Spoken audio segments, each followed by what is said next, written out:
Hindi ko alam kung saan magsisimula. Siguro sa simpleng salitang paalam. Paalam muna sa aking munting kwarto. Hindi mo lang ako binigyan ng matutulugan. Ikaw ang naging tahanan ng mga pangarap ko. Ikaw ang naging saksi sa mga araw na puno ako ng pag-asa at sa mga gabing halos mawalan ako ng lakas para ipagpatuloy ang buhay.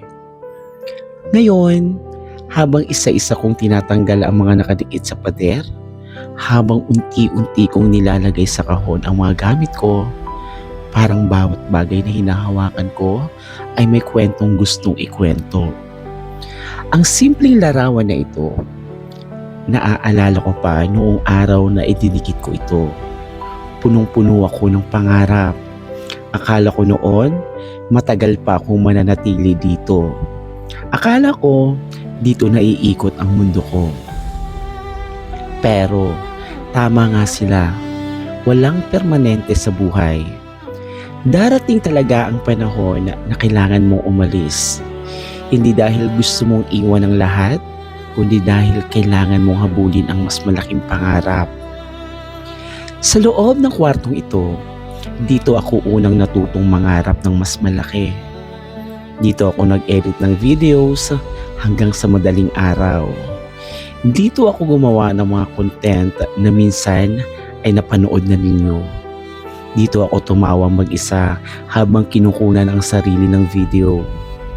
Dito rin ako umiyak kapag walang nakakakita. May mga gabing tinatanong ko ang sarili ko. May mangyayari pa kaya sa buhay ko? Darating kaya ang pagkakataong hinihintay ko? Hindi naging madali ang lahat. May mga panahong gusto ko nang sumuko. May mga pagkakataong pakiramdam ko na pag-iiwanan na ako ng mundo. Habang ang iba ay unti-unti nang umaangat, ako nandito pa rin, pilit na lumalaban. Pero kahit ganon, hindi ako tumigil mangarap. At siguro, ito na ang sagot sa lahat ng panalangin ko. Dahil ilang araw na lang at iiwan ko na ang kwartong ito. Hindi dahil sawa na ako rito. Hindi dahil may mas maganda na akong kwarto. Kundi dahil may panibagong pagkakataong naghihintay sa akin. Mangingibang bansa na ako. Isang desisyong hindi naging madali. Maraming gabi akong nag-isip. Maraming beses akong natakot. Kaya ko ba? Handa na ba ako? Paano ang pamilya ko? Paano ang mga taong nakasanayan kong makita araw-araw? Paano ang buhay na nakasanayan ko? Ang daming tanong. Pero minsan, kailangan mong piliing matakot. Pero magpatuloy pa rin.